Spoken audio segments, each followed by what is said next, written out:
If you're an indie dev and you ever felt that your game's development is spiraling out of control, this video is for you. Today, we're going to break down exactly how you can plan your entire video game's development to focus on creating the game instead of just stressing about it nonstop. I know firsthand exactly how stressful this process can be, especially when you're trying to juggle all the tasks required in order to take the game from start to finish. If you're an indie dev like me, you totally get the struggle. There's so many things that you have to balance, and if you have a team, it can make it better in some regards, but also worse because you've got to manage multiple people. It can be really frustrating when the scope of your project is so big and you don't even know where to start.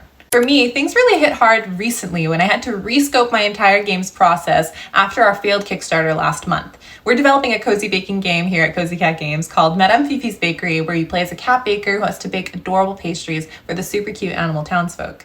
And the Kickstarter failed, unfortunately. We reached $30,000 of our $55,000 goal, so we didn't have any funding. And now I'm like, okay, how do I reprioritize, replan, rescope, and do everything again in order to make sure that we can actually go through with developing this game on a $0 budget? This was really a tough moment for me, but it reaffirmed the importance and the need of solid project management. I realized that in order to make our dreams come true, we really had to have a clear plan and step-by-step directions in order to get from where we are to where we want to be.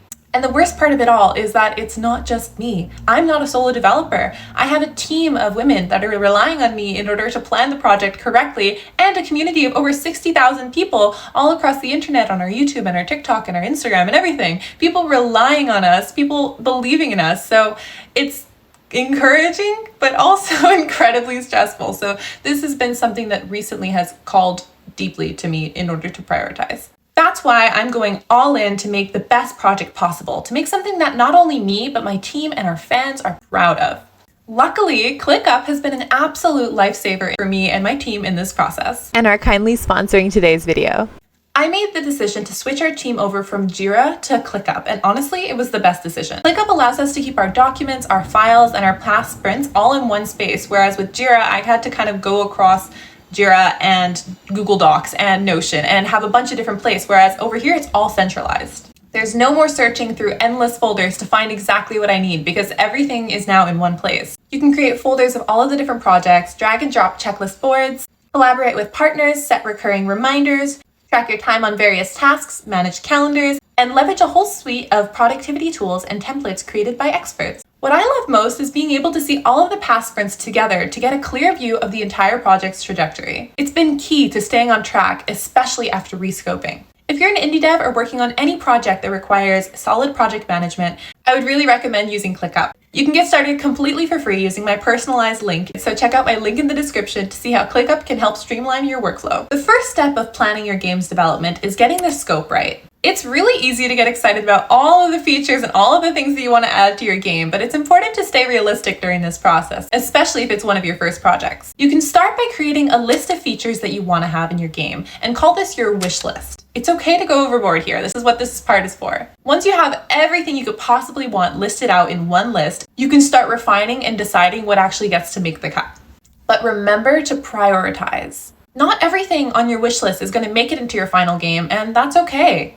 You've got to highlight which of the processes are actually fundamental and which ones you can cut in order to make a really solid game that's fun and that's engaging, but maybe having some of the features that you like from the wish list, but not all of them. It's important that you keep track of how much time and resources you have available to you and curate the items that you choose from that wish list to match the current time and resource that you have. Once you have your entire project scope and what you want to include in the game, let's break it down into milestones. And the very first milestone that I want you to set is the release date. Keep in mind that whatever release date you think your game is going to be, it's going to take twice as long, typically on average. So we set our date to be September 1st of 2025, but we account for the possibility that will take up to a year longer than that. Hopefully not, because of the project management steps that we're taking going forward though. But keep in mind that you should have a date set in stone and then have that date a light stone, so you can move the stone around if necessary. Once you have that final date, let's break down the project into key milestone moments. You should set down these milestones based on important events that are happening. Things like playtests or events or builds that you'll have to have for certain festivals if you're doing crowdfunding. Things like this, really key things that are going to actually have an external pressure going on you in order to make sure that you're going to really meet those deadlines.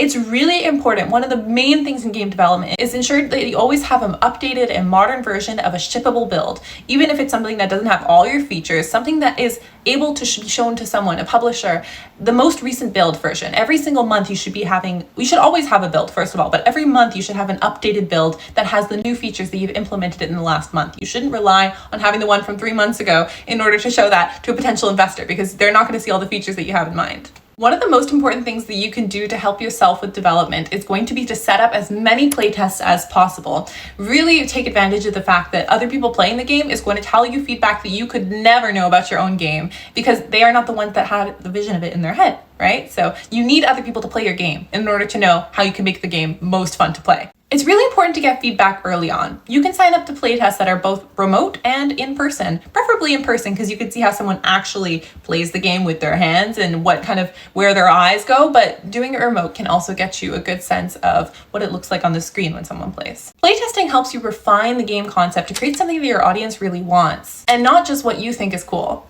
You'll learn so much about what is working and what isn't, so you can cut out the things that maybe you thought were great on the wish list item, but you can actually bring on something else from the wish list that is going to work better with your game concept in the long run. If you're managing a team remotely like I am, then communication is absolutely key.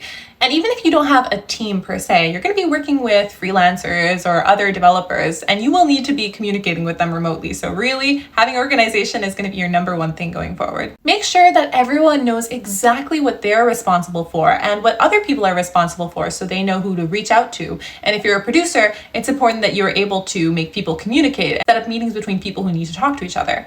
We use personally Discord for everyday communication and for sharing photos, videos, and talking and having voice calls. And then we use a separate tool for project management and actual tasks. So in the past we used Jira, now we're using ClickUp. It's important to have both of these two places, a place where you can talk and a place where you can actually see your goals, so that nothing slips through the cracks. Something that has personally been an absolute lifesaver for me has been weekly sprints. So every Monday we'll have a call and we'll talk about what we did in the previous week before and what we're doing this coming week, what things that went well, what things didn't go well, and how we can use that in order to go forward and make sure that we're always reaching the next milestone in time, and that we always have a good build, and that we get feedback from, okay, this happened this week on social media, this happened this week with this person, this mentor that I was speaking with. Things that come up that are necessary to talk about but don't necessarily match one specific channel or exactly in line with development. Having our weekly sprint meeting makes sure that we always show up to the other team members to show, okay, hey, I actually did work on the game, I did this and this and this,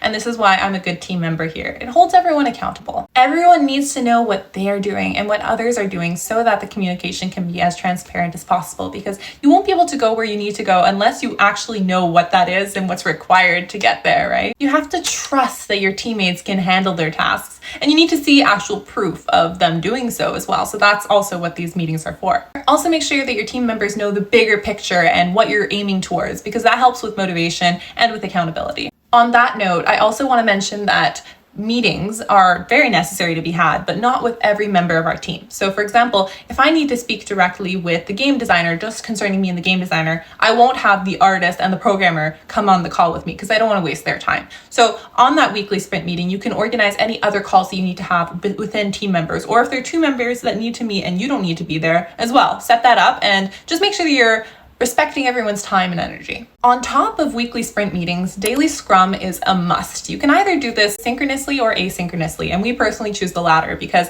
it takes a lot of time. We work in different time zones, and having everyone on call on the same time every week is hard enough, so every single day would be even harder. So what we do is we have a Discord channel where we say what we did today and what we want to do either today or tomorrow. And it's okay to write nothing, I don't plan on doing anything today, or I didn't plan on doing anything tomorrow. But the most important thing is that you're getting that communication out there so everyone knows that everyone's working and what they're working on. It's a quick and easy way to keep the whole team aligned.